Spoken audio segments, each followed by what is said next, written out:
महाभारत का युद्ध समाप्त हो चुका था। भीम के गदा के प्रहार से दुर्योधन की जांघ टूट गई थी। चारपाई पर पड़ा पड़ा तड़प रहा था, अपने मृत्यु की प्रतीक्षा कर रहा था। तभी एक घटना घटी। गुरु द्रोणाचार्य का पुत्र अश्वत्थामा दुर्योधन के पास आया और उसने कहा, मित्र, आज तुम्हारे लिए जो परम सुख का कारण हो बताओ, मैं करूं। दुर्योधन ने कहा, पहले ये तो जानो कि हमारा दुख क्या है। बिना किसी व्यक्ति के दुख को जाने कैसे हम उसके सुख की व्यवस्था कर पाएंगे। तब अश्वत्थामा ने कहा, कौन सा दुख है आपको, ध्यान दीजिए। अश्वत्थामा ने पूछा, तब दुर्योधन कहता है, हमें इस बात का दुख है कि हम 100 भाई थे, 99 मर गए और मैं भी मरणासन स्थिति में पहुंच गया, और पांडव केवल 5 थे, उसका एक भी न मरा। अगर एक भी मर जाता तो कुछ मन को संतुष्टि होती।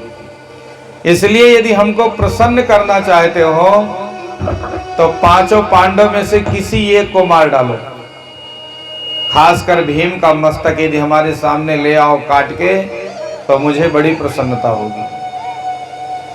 अश्वत्थामा ने कहा, इसमें कौन सी बड़ी बात है, चल पड़ा। उधर एक घटना घटी कि 5 पांडव सो रहे थे। आधी रात हो गई। आधी रात में जब अर्जुन की आंखें खुली तो देखा भगवान श्री कृष्ण उनके पास बैठे हुए हैं। अर्जुन कहते हैं, प्रभु आप सोए नहीं। भगवान कहते हैं, क्या तुमको नींद आ रही है। अर्जुन ने कहा, प्रभु सौंप दिया इस जीवन का सब भार तुम्हारे हाथों में है, जीत तुम्हारे हाथों में और हार तुम्हारे हाथों में। जब तुझसे न सुलझे तेरे उलझे हुए धंधे, भगवान के इंसाफ पे सब छोड़ दे बंदे। इसलिए हम लोगों को भी अपने जीवन में बहुत सारी समस्याओं का सामना करना पड़ता है, करना ही चाहिए। कोई काम बिगड़ रहा हो तो हमें खूब मेहनत करना है कि बिगड़ने ना पाए। हमारे मेहनत करने के बावजूद भी यदि कोई काम हमारे पक्ष में नहीं हो पा रहा है तो हमें भगवान के इंसाफ पर छोड़ देना चाहिए। पुरुषार्थ करके फिर भगवान पर यदि छोड़ देंगे तो ईश्वर के द्वारा जो निर्णय आएगा वो सबसे अच्छा निर्णय होगा। आज अर्जुन ने कहा, प्रभु हमें किस बात की चिंता, जब हमारा रखवाला स्वयं कन्हैया है। श्री कृष्ण कहते हैं, अर्जुन तुम भी जगो, अपने सब भाइयों को जगाओ, इस जगह पर तुम्हारा सोना ठीक नहीं है। 5 पांडव को भगवान श्री कृष्ण जगा ले गए, दूसरे कक्ष में लिटा दिया। 5 पांडव का बिस्तर खाली। 5 पांडव के पुत्र आ गए। 5 पांडव के जो पुत्र हैं सब युवा हैं, अपने बाप जैसे हैं, क्योंकि पुत्र में पिता की आत्मा बसती है। महाराज 5 पुत्र आ गए, प्रतिबिंध, सुत, सोम, श्रुत, कर्मा, शतानीक और श्रुतसेन। ये 5 पांडव के पुत्र हैं, अपने अपने पिता के बिस्तर में लेट गए। उधर अश्वत्थामा लेकर तलवार पहुंचा, 5 पांडव के बिस्तर के पास 5 लोगों को सोता देखा। वो ये निर्णय नहीं कर पाया कि ये 5 पांडव हैं या कोई दूसरा। उसने समझा 5 पांडव हैं। सोते हुए 5 पांडवों के पुत्रों का मस्तक काट डाला और उसकी गठरी बना करके पहुंच गया कहां, जहां दुर्योधन चारपाई पर पड़ा हुआ था। ले जाकर के कहा, देखो दुर्योधन, तुमने एक का कहा था, हम 5 का मस्तक काट लाए। दुर्योधन को तो एक बार बहुत आश्चर्य हुआ। वो सोचने लगा कि हम 100 भाई मिल करके जिन 5 पांडव का कुछ नहीं बिगाड़ पाए, ये अकेले कैसे कर सकता है। कहा, लाओ हमें भीम का मस्तक दो। तो भीम का बेटा श्रुतकर्मा, सुत सोम, जो बिल्कुल अपने पिता की तरह था, सुत सोम का मस्तक उठा करके दे दिया। जैसे देखा दुर्योधन ने, वो पहचान गया ये तो भीम नहीं, भीम का पुत्र है। फिर देखा कि 5 पांडव के पुत्र ही हैं, रोने लगा, बिलखने लगा दुर्योधन और फटकारने लगा अश्वत्थामा को, अरे दुष्ट, आज तूने अनर्थ कर दिया। हमारे कुल में यही तो 5 बचे थे जो पुरखों का तर्पण करते, पिंडदान करते, आज इन 5 को मारकर तुमने हमारे वंश का सत्यानाश कर दिया। अश्वत्थामा वहां से भागा और दुर्योधन चारपाई से गिरा, उसका प्राणांत हो गया। श्री सूत जी कहते हैं, सौनकाद मुनीश्वरों, उधर घटना घटी, सवेरा हुआ, द्रौपदी अपने पुत्रों के पास आई तो देखा सब लहू लुहान, सबके मस्तक कटे हुए हैं। मां कुपुत्रो जायता क्वचिदपि कुमाता ना बहुत, पुत्र कितना भी नालायक हो जाए लेकिन माँ तो माँ होती है। माँ अपने संतान को तनिक भी कष्ट में नहीं देख सकती। जिस माँ के सामने उसके संतान की लाश पड़ी हो, बताओ भला उसके मन पर क्या गुजरेगा। द्रौपदी तो बार बार विलाप करती हुई जमीन पर गिर जाती। लोगों ने उठा कर पानी का छप्पा मार के समझाया, छींटे लगाए, लेकिन चेतना आती चली जाती।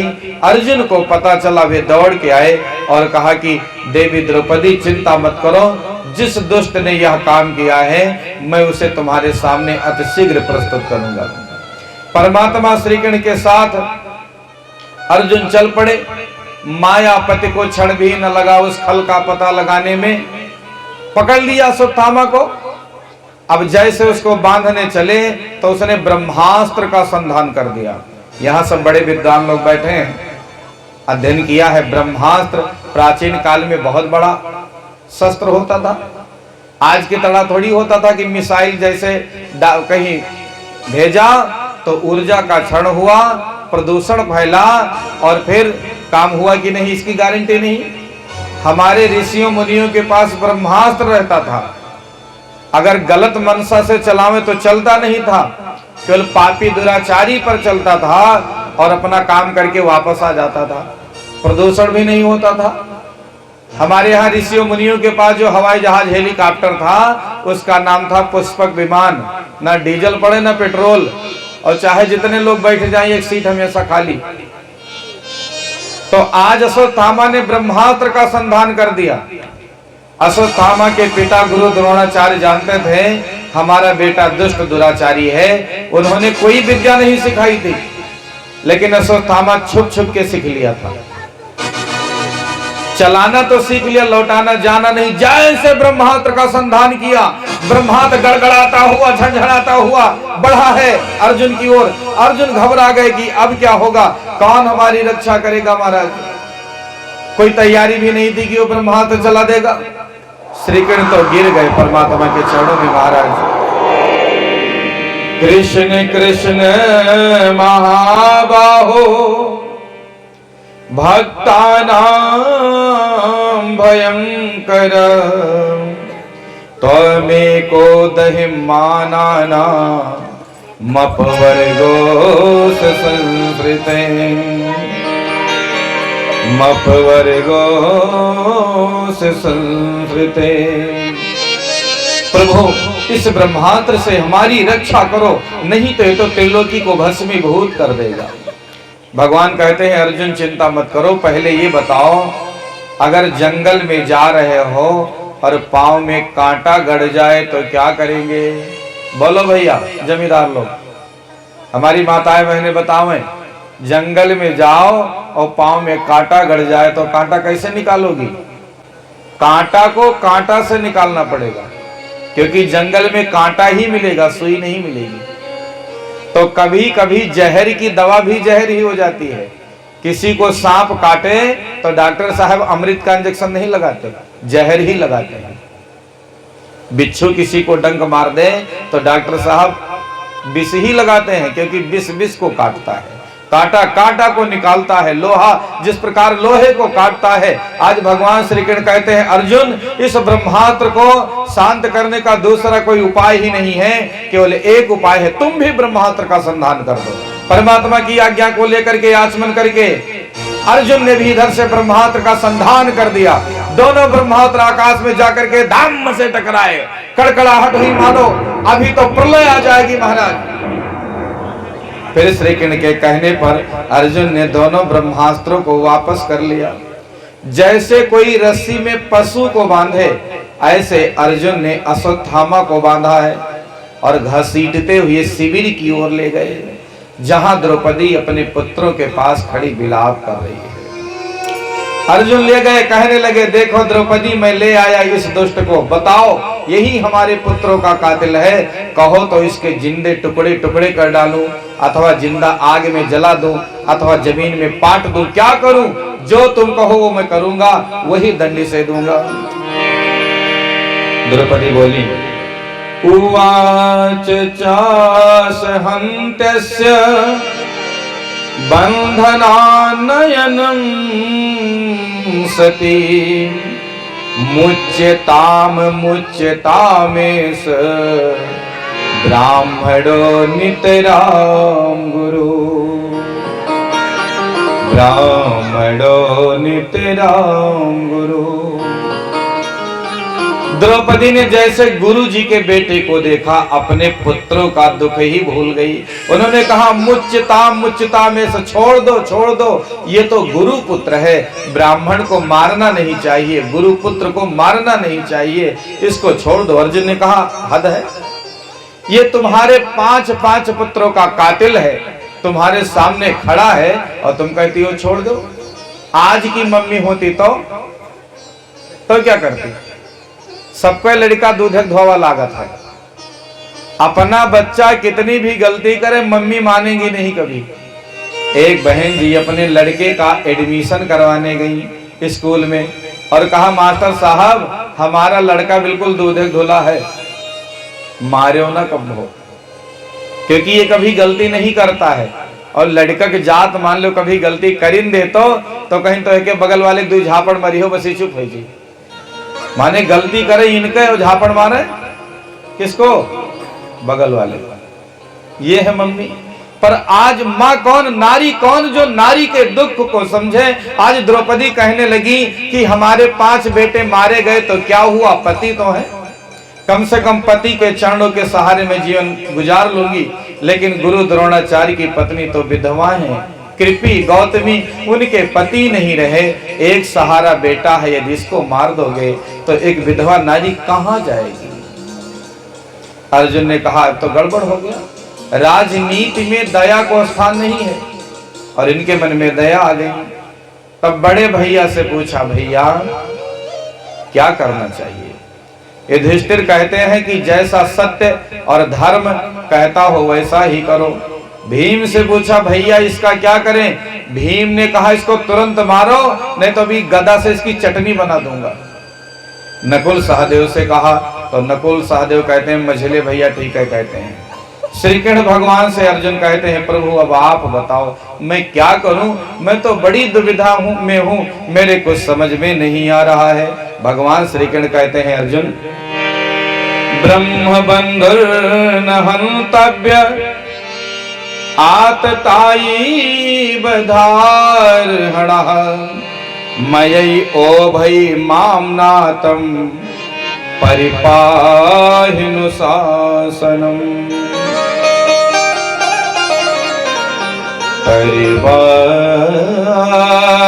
परिपाहिनु शासनम्।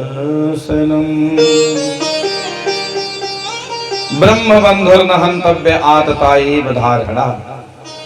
भगवान श्री कृष्ण कहते हैं, ब्राह्मण को कभी मारना नहीं चाहिए, आतताई को कभी छोड़ना नहीं चाहिए, इसलिए ध्यान रहे, ये ब्राह्मण है इसको मारो मत, और आतताई है इसलिए छोड़ो मत। मारो भी ना, छोड़ो भी ना, और मारो भी छोड़ो भी। अर्जुन कहते हैं, हद है महाराज, एक ही आदमी है, आप कहते हो मारो भी छोड़ो भी, और मारो भी ना छोड़ो भी ना, ये कैसे बात बनेगी एक ही आदमी पर? भगवान श्री कृष्ण कहते हैं, मौत कितने प्रकार की होती है? बोलो भाइयों, 2 प्रकार की। पहली मौत, इस देह से प्राण निकल गया, मौत हो गई। दूसरी मौत, यदि आपका समाज में बड़ा आदर है, जहां जाते हो लोग जय जयकार करते हैं, उसी समाज में कोई बेइज्जती कर दे तब मरे बराबर। कहते हैं बेइज्जत होकर जिंदगी जीना मौत से भी बदतर है। इसलिए विधाता से कहना है कि एक दिन का जीवन हो, शान का हो, और बेइज्जती सह करके अगर हमें मस्तक झुका करके जीवन जीना है तो हजारों साल की जिंदगी बेकार है। इसलिए वो भी मौत ही है, व्यक्ति का लज्जित होकर के जीवन गुजारना। आज श्री कृष्ण कहते हैं इसके प्राण तो मत लो, लेकिन बेइज्जत कर दो, क्योंकि कर्म खराब किया है। तब क्या था, आधी दाढ़ी बनवा दी, आधी मूछ बनवा दी, पूरा नहीं बनवाया। पूरा रहता या पूरा बना रहता तब ठीक, आधी मूछ बनवाई, आधी दाढ़ी बनवाई और गधा पे बैठा के बाहर कर दिया। मड़ी खींच ली, मस्तक की तेज खत्म हो गया, ब्रह्म तेज। अगर ब्राह्मण के चेहरे पर चमक ना हो तो कैसा ब्राह्मण? और चमक कैसे होगी भैया? चमक होगी जब उपासना करेंगे, सुबह उठ के तमाकू मलेंगे तो मुंह पर 2:30 बजे, सुबह उठ के नहाओ, सूर्यार्घ करो, गायत्री मंत्र जपो, जनियो पहनो, कम से कम हफ्ता में 1 दिन हवन करो, फिर चमक देखो पंडित जी का चेहरा। बताना नहीं पड़ेगा हम पंडित जी हैं। अब जो जजमानी करते तो ही चंदन ना लगावे, सबको चंदन, हर हिंदू को चंदन और चोटी रखना चाहिए, तो बात बने महाराज। मड़ी खींच ली, तेज नष्ट हो गया। अश्वत्थामा को तो पांडवों का शुक्रगुजार होना चाहिए कि काम तो मार डालने का किया, लेकिन केवल अपमानित करके बाहर कर दिया। लेकिन जाके जय स्वभाव जाए न जीव से, नवन नीच किए तो दुखदाई। दुष्ट व्यक्ति अपनी दुष्टता कैसे छोड़ सकता है? अश्वत्थामा सोचने लगा कि पांडवों के वंश का तो हमने नाश कर दिया, अगर इसके घर में कोई दिया जलाने वाला बचा तो मेरा नाम अश्वत्थामा नहीं। सोचने लगा कि कौन बचा बच्चा जिसको मारूं। तब ध्यान आया कि अर्जुन के पुत्र अभिमन्यु जब चक्रव्यूह में मारे गए थे, उस समय अभिमन्यु की पत्नी के गर्भ में बच्चा था, उत्तरा के गर्भ में। वो बच्चा कुछ समय बाद जन्म लेने वाला है। यदि वो मर जाए तो पांडव के घर में कोई दिया जलाने वाला नहीं बचेगा। तब अश्वत्थामा ने पुनः ब्रह्मास्त्र का संधान कर दिया, सीधे उत्तरा के गर्भ पर। जैसे उत्तरा का गर्भ जलने लगा और रोने लगी, बिलखने लगी, चिल्लाने लगी, दौड़कर परमात्मा श्री कृष्ण के पांव पकड़ लिए। महाराज पाहि पाहि महायोगिन देव देव जगतपते, नान्यम त्वद भयं पश्ये यत्र मृत्युः परस्परम्, यत्र मृत्युः परस्परम्। प्रभु हमारे संतान की रक्षा करिए, हमारे प्राण रहे ना रहे इसकी हमें परवाह नहीं, पर हमारा संतान बचना चाहिए। भगवान समझ गए कि ये अश्वत्थामा की कुचाल है। एक रूप में श्री कृष्ण बाहर खड़े हैं और दूसरा सूक्ष्म रूप धारण करके गर्भ में प्रवेश कर गए। अपने गदा को ऐसे नचाया है मानो चक्र नाच रहा हो। ब्रह्मास्त्र की सारी आग शांत करके उस बालक की रक्षा करी। धन्य है वह बालक जिसका जन्म तो बाद में हुआ, मम्मी के गर्भ में ही परमात्मा का साक्षात्कार कर लिया। बोलो भागवत भगवान की जय। अश्वत्थामा तो चला गया। भगवान श्री कृष्ण ने जब पांडवों के वंश की रक्षा करी तो माता कुंती दूर से ही देख रही थी। वे समझ गई कि ये कोई सामान्य पुरुष नहीं है, ये तो हमारे भतीजे के रूप में स्वयं नारायण आए हुए हैं। वे श्लोकों में 26 श्लोकों में परमात्मा श्री कृष्ण की स्तुति करने लगी। नमस्ते पुरुषं त्वाद्य मीश्वरं प्रकृते परम, अलक्ष्यं सर्वभूतानां मन्तर्बहिर्वस्थितम्,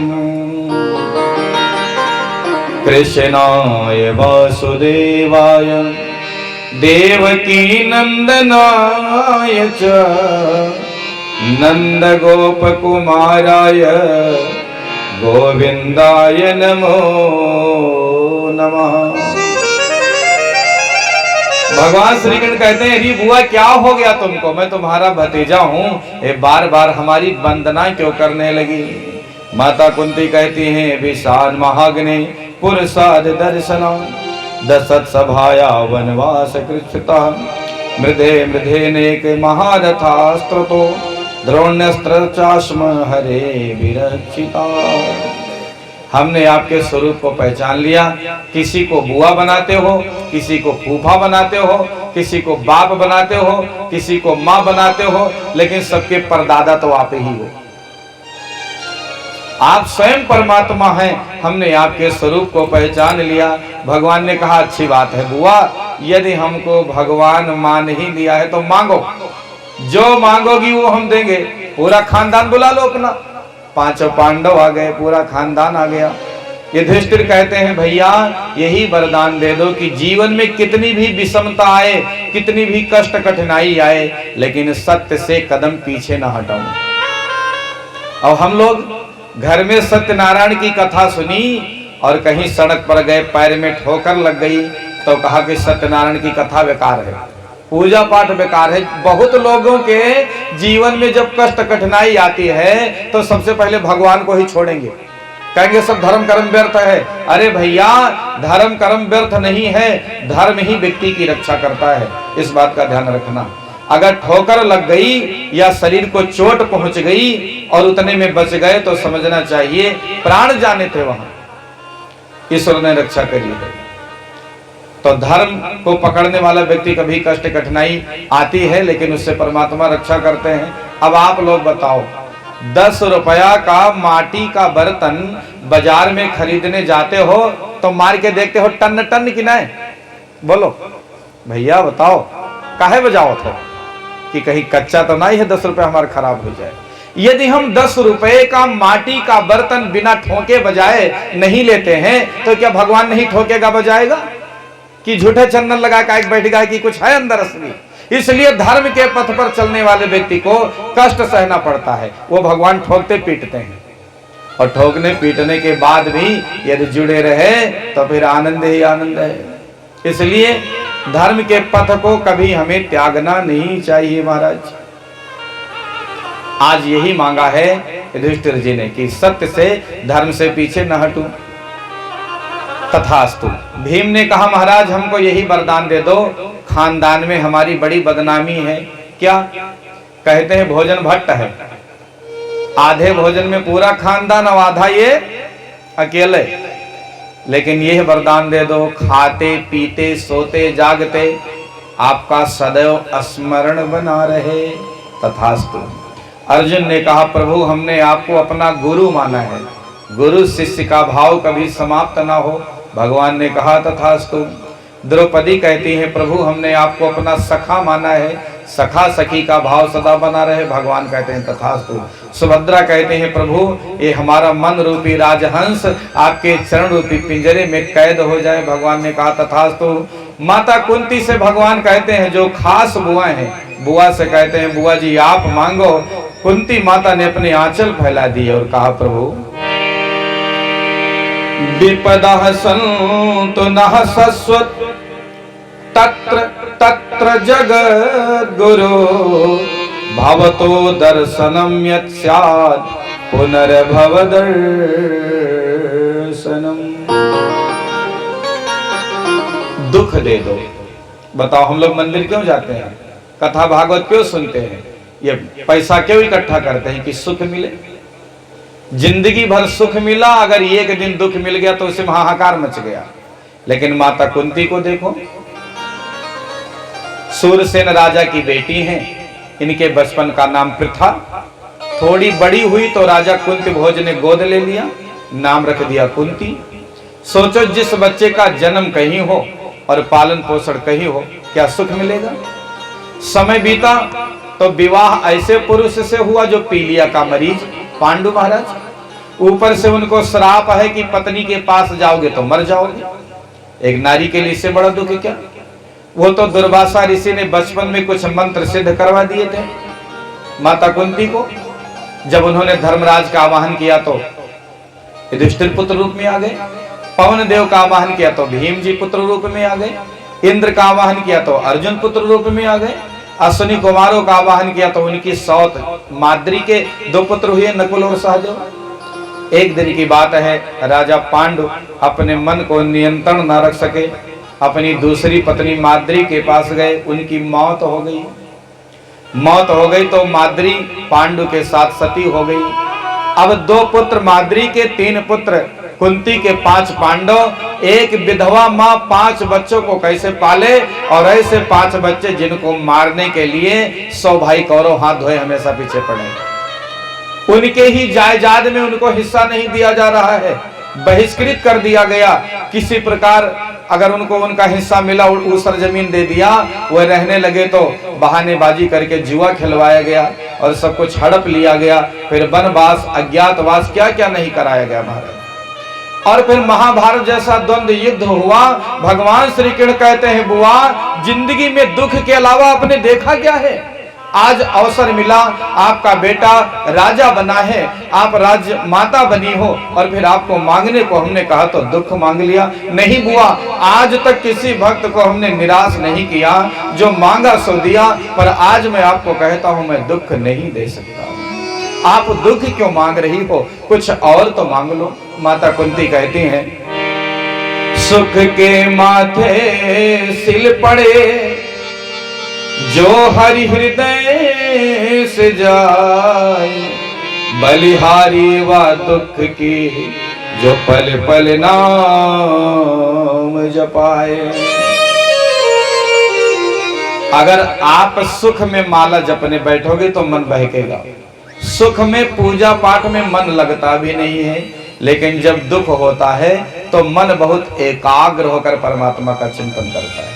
माता कुंती कहती हैं कि ऐसे सुख पर पड़े पत्थर जिसमें व्यक्ति परमात्मा को भूल जाता है, उससे बढ़िया तो वह दुख ही है जो कम से कम परमात्मा का ध्यान रखता है। दुख में सुमिरन सब करे, सुख में करे न कोई, जो सुख में सुमिरन करे तो दुख काहे का होए। यदि सुख में भी परमात्मा का स्मरण बना रहे मेरे भाई बहन, तो जीवन में दुख आ ही नहीं सकता है। लेकिन हम तो भगवान को उतने दिन तक ही याद करना चाहते हैं जितने दिन तक दुख रहे। सुख आया तो धीरे धीरे विस्मरण करते गए परमात्मा को। माता कुंती कहती हैं, हमारे जीवन में जब मुसीबत रहा तब आप बराबर साथ में रहे। आज मैं राजमाता बनी तो आप हमको छोड़कर जा रहे हो प्रभु, इसलिए हमें वो दुख वाले ही दिन दे दो, कम से कम आप हमारे साथ तो रहोगे। भगवान ने कहा, नहीं बुआ, आपके लिए हमारे पास दुख नहीं है।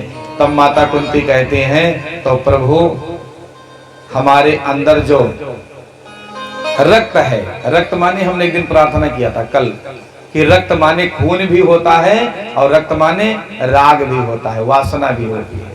तो हमारा मन विरक्त हो जाए, मन में प्रबल वैराग्य आ जाए, ऐसी प्रार्थना करी है माता कुंती ने। भगवान सबसे कहते हैं, अब हमें द्वारिकापुरी जाना है। सबने आग्रह किया, एक रात रुक जाओ। रात में रुके तो आश्चर्यजनक घटना देखी।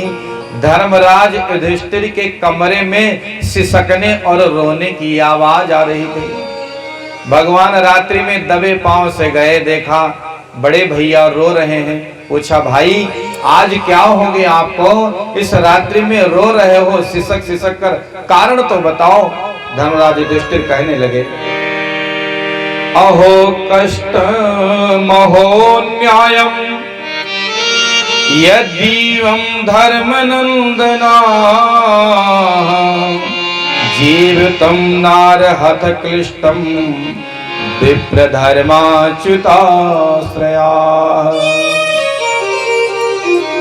वे कहते हैं कि बहुत अनर्थ हो गया। मामूली से जमीन के लिए, धन दौलत के लिए हमने अपने सगे काका के पुत्रों को, अपने सगे चचेरे भाइयों को मार डाला। उस धन का क्या करें जिस धन में अपना परिवार न सम्मिलित रहे। भगवान समझ गए कि कुरुक्षेत्र के मैदान में अर्जुन मोहग्रस्त हो गए थे, आजीव हो गए। तब गीता सुगीता कर्तव्या की मन नहीं शास्त्र विस्तरई, या स्वयं पद्मनाभस्य मुख पद्मादिनी श्रुता। जो गीता का उपदेश भगवान ने अर्जुन को दिया था, वही उपदेश आज धर्मराज युधिष्ठिर को दिया। लेकिन अर्जुन का जीवन तो बदल गया, पर युधिष्ठिर जी के ऊपर कोई प्रभाव नहीं पड़ा। क्यों? क्योंकि वो छोटा भैया समझते थे, ये छोटा भाई है, लाला क्या जाने। भगवान समझ गए अब इनको किसी बड़े से बतवाना पड़ेगा, उपदेश कराना पड़ेगा। तब भगवान को ध्यान आया कि 54 दिनों से भीष्म पितामह बाणों की सैया पर पड़े हैं, अब उनके पास ले चलें। घर के बड़े बुजुर्ग हैं तो शायद उनकी बात इनके गले उतरे। सवेरा हुआ, पांचों पांडव, द्रौपदी, माता कुंती, भगवान श्री कृष्ण सबको लेकर के पहुंच गए भीष्म पितामह के पास। जाकर के सबने प्रणाम किया। ओम नमोस्तुनंताय सहस्रमूर्तये सहस्रपादाक्ष शिरोरुबावे सहस्रनाम्ने पुरुषाय शाश्वते सहस्रकोटि युगधारिणे नमः सहस्रकोटि युगधारिणे नमः। भगवान कहते हैं पितामह, ये पांडव आपके पास आए हैं, इनको धर्म की सीख दीजिए, सत्य की सीख दीजिए, राज धर्म बताइए, गृहस्थ धर्म बताइए, इनके कर्तव्य को समझाइए। पितामह कहने लगे, धन्य हो प्रभु, करने कराने वाले सब आप हो, लेकिन श्रेय देते रहे तो हो। ठीक है, जैसी आपकी इच्छा। भगवान समझाने लगे, पांडव मेरे बेटों, तुमको बहुत दुख मिला। क्यों मिला? क्योंकि तुम सत्य के मार्ग के अनुयायी थे, और सत्य को तो परेशान होना ही पड़ता है, ध्यान रहे। लेकिन सत्य कभी परास्त हुआ हो, इसका एक भी उदाहरण नहीं है। यदि आप चोरी बेईमानी करोगे, जीवन में कष्ट कठिनाई नहीं आएगी, लेकिन सीधे मोड़े कटी जब कटी तब। और सत्य के पथ पर चलने वाले व्यक्ति को पग पग पर कठिनाइयां सहना पड़ता है, लेकिन अंत अच्छा होता है, और अंत ठीक हो वही अच्छा है। वे कहते हैं, तुमने सत्य को नहीं छोड़ा तो आज तुम्हें तुम्हारा हक मिला, तुम भारत के राजा बने हो। ध्यान रहे, गृहस्थ को कभी आलसी नहीं होना चाहिए, और आलसी व्यक्ति दूसरे का बाद में, अपना सबसे पहले दुश्मन है। तो अपना दुश्मन आप बनो, आलस्य करो, और अपना मित्र बनना है तो आलस्य का परित्याग करें। आलस्य नहीं होना चाहिए। मरा वो नहीं है जिसका प्राण निकल गया, वो तो मरे है। वो भी मरा है जो जिंदा तो है लेकिन आलस्य है। क्योंकि अधमरा आदमी और अधमरा समाज, आलसी आदमी अधमरा ही है। अधमरा आदमी और अधमरा समाज किसी काम का नहीं है। या तो पूरा पूरा मर जाओ, या तो पूरा पूरा जिंदा रहो। और पूरा जिंदा कौन? जो एक्टिव रहे, आलस्य और प्रमाद का परित्याग करे महाराज। इसलिए आज पितामह कहते हैं, बच्चों जीवन में कभी आलस्य मत पालना, और अगर आलस्य आया तो फिर जीवन का पतन हो ही जाएगा। दान धर्मान राज धर्मान मोक्ष धर्मान विभाग सह स्त्री धर्मान भगवत धर्मान समास संयोगता समास संयोगता। तन पवित्र सेवा किए धन पवित्र कर दान मन पवित्र हरि भजन सो होत त्रिविध कल्याण। तन को पवित्र करना है तो सेवा करना पड़ेगा। हमारी माताएं बहनें ध्यान दें, हमारी कितनी माताओं बहनों की सास जिंदा हैं, अभी कोई नहीं है। आप लोगों में किसी की सास नहीं है? सभी ले डायरी में जिनकी सास जिंदा हो सेवा करें अपनी सास की। हाथ दबावें, पांव दबावें, कम से कम हफ्ता में एक दिन तो बहू को अपने सास की चरण सेवा करनी ही चाहिए। सेवा करोगी वो हाथों का व्यायाम हो जाएगा। ये योग व्यायाम किसको करने की आवश्यकता है? अलसीहा को।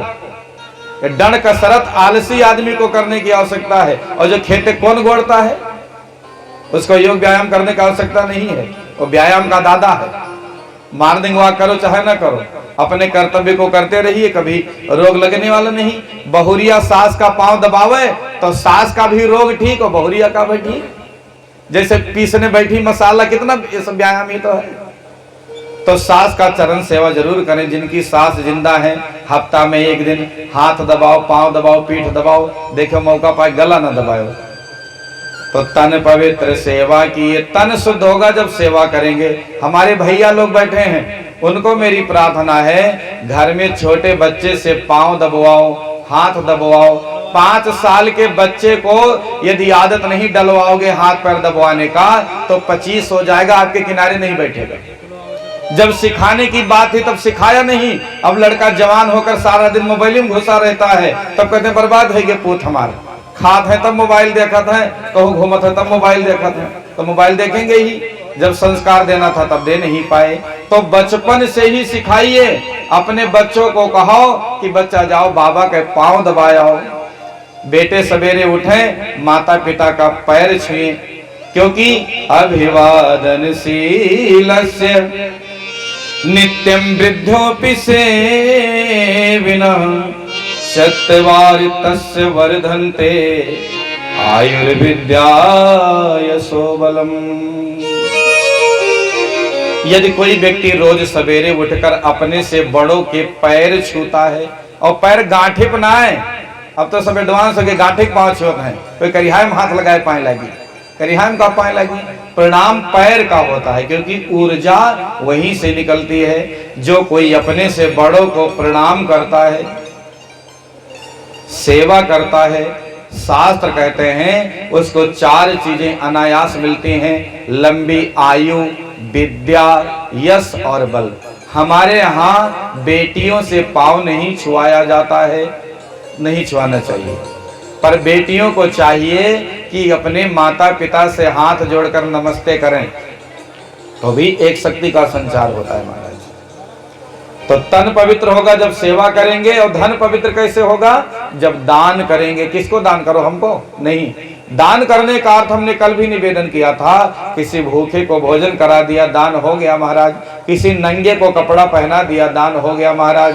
औरों के हित जो जीता है, औरों के हित जो मरता है, उसका हर्याशु रामायण प्रत्येक कर्म ही गीता है। तो सेवा भाव मन में हो तो संपत्ति पवित्र हो जाए। किसान की फसल तैयार होती थी, अपने घर में प्रयोग करने से पहले महावीरी निकालते थे हमारे गांव में। आपके गांव में बोलो? अब नहीं निकाल, क्या करें? हर आदमी को दरिद्रता दबोटे है, कहीं 200-250 रुपए का अनाज खोकर चला जाए।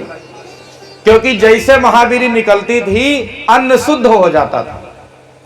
न जाने कितने कीट पतंग मरते थे खेती बाड़ी में, कम से कम उसी बहाने निकल गया। ये पुराने जमाने के लोग मूर्ख नहीं थे, बहुत बड़े समझदार और वैज्ञानिक थे। तो जैसे महावीरी अनाज का निकाला, कहीं विश्वा लोग देते थे, कहीं महावीरी निकालते थे, अन्न को पवित्र करने के लिए। क्योंकि हम आप जो भी कमाते हैं वो केवल अपना नहीं है, धर्म के लिए भी है, वो समाज के लिए भी है। पर अब तो कुल हमको चाहिए, कितना मिल जाए, हाय हाय। और वो बेईमानी का धन डॉक्टर साहब भले ही 5000 रुपया इंजेक्शन लगा कर ले ले, लेकिन 500 रुपया धर्म में नहीं लगना चाहिए महाराज। और जो लगाते हैं उनको आत्मिक शांति की प्राप्ति है भी। धन को पवित्र करना है तो दान करना पड़ेगा। और मन पवित्र हरि भजन सो। मन कैसे पवित्र होगा? बिना परमात्मा के भजन के अगर मन पवित्र हो जाए, ऐसा संभव नहीं। इसलिए मेरे भाई बहन 23.5 घंटे आप अपना काम करो, दुकान का, मकान का, खेत का, खलिहान का, नौकरी चाकरी, ऑफिस जो भी है करिए। आधे घंटे केवल भगवान के लिए निकाल लो, सुंदरकांड पढ़ डालो, हनुमान चालीसा पढ़ लो, रामायण की 4 चौपाई पढ़ लो, नहीं तो मंत्र ही जप लो जो जनियो हुआ था, जो कान में मिला था। हमारी माताएं बहनें बैठ करके पूजा पाठ करें, हनुमान चालीसा पढ़ें। बहुत जगह लोग कहते हैं नारी को हनुमान चालीसा नहीं पढ़ना चाहिए, क्या मूर्खों वाली बात है। हनुमान चालीसा में साफ साफ लिखा है, जो या पढ़े हनुमान चालीसा हो ये सिद्ध साखी गौरी सा। भगवान शंकर प्रमाण दे रहे हैं कि वो सिद्ध हो जाएगा जो हनुमान चालीसा पढ़ेगा। तो अगर नारियों को नहीं पढ़ना होता तो लिखते, जो पुरुष पढ़े हनुमान चालीसा, लेकिन जो यह पढ़े, नर पढ़े या नारी पढ़े, बाल पढ़े या वृद्ध पढ़े, लेकिन सब पढ़े तो बात बने महाराज। आधे घंटे पूजा करेंगे तो तन पवित्र हो जाएगा, मन पवित्र हो जाएगा, धन पवित्र हो जाएगा। आज भीष्म पितामह ने पांडव को समझाया, बेटा दान करना और अपने आंखों के सामने किसी स्त्री को बेइज्जत होते मत देखना। अगर पुरुष के सामने किसी नारी की लाज चली जाए तो लानत है उस पुरुष पर। क्योंकि हमारे यहाँ कितना भी समाज मिट गया है, लेकिन आज भी हमारी माताओं बहनों के नाम में देवी लगता है कि नहीं? गीता देवी, सीता देवी, आरती देवी, सुनीता देवी, नीलम देवी, पीनम देवी, जो भी है देवी लगता है। लेकिन पुरुष के नाम में कहीं देवता लगता है? बोलो, चाहे जितना बढ़िया नाम होगा, लेकिन कोई रोहित देवता नहीं कहेगा कि कहेगा? नहीं कहेगा। क्योंकि नारियां आज भी देवी हैं। पितामह कहते हैं, बच्चा नारी की लाज कभी तुम्हारे आंखों के सामने नहीं जानी चाहिए, क्योंकि स्त्री के लाज से बड़ा संसार में कुछ भी नहीं है। फिर भीष्म पितामह ने परमात्मा श्री कृष्ण की ओर अपनी दृष्टि दौड़ाई है। वे कहते हैं, प्रभु अपना मान भले टल जाए पर भक्त का मान न टलते देखा, प्रभु को नियम बदलते देखा। आपने महाभारत के युद्ध में कहा था मैं अस्त्र ना उठाऊंगा, और हमने कहा मैं उठवा के मानूंगा। तो हमारी बात रखने के लिए आपने रथ का पहिया ही उठा लिया और दौड़ पड़े। तो महाराज हमने कुछ मांगा नहीं आपसे, आज एक बात मांगता हूं, क्या कि प्रभु हमारी ये जो मति है इसको अपनी दासी बना लो। इति मति रूप कल्पिता, इसकी विशेषता क्या है? इसमें कोई तृष्णा नहीं है। परमात्मा के चरणों का ध्यान किया है। महाराज ये हमारी मति आपको समर्पित है। देहांत काले तुम सामने हो, मुरली बजाते मन को लुभाते, यह गीत गाकर तननाथ त्यागूं, गोविंद दामोदर माधवेति, गोविंद दामोदर माधवेति, गोविंद दामोदर माधवेति। श्री भीष्म पितामह जी ने परमात्मा श्री कृष्ण के चरणों का ध्यान किया है। तब तक सूर्य उत्तरायण हो गए। उन्होंने अपने प्राण का परित्याग किया है। उनके प्राण निकलने पर पांडव रोने लगे। भगवान ने सबको सांत्वना दिया, ढाढ़स बंधाया। फिर पांडवों के द्वारा भीष्म पितामह का अंतिम संस्कार करवाया। पांडवों को राजगद्दी सौंपकर भगवान द्वारिकापुरी को पहुंच गए। जाकर के सबका हाल चाल जाना, माता पिता को प्रणाम किया और अपना राजकाज संभालने लगे।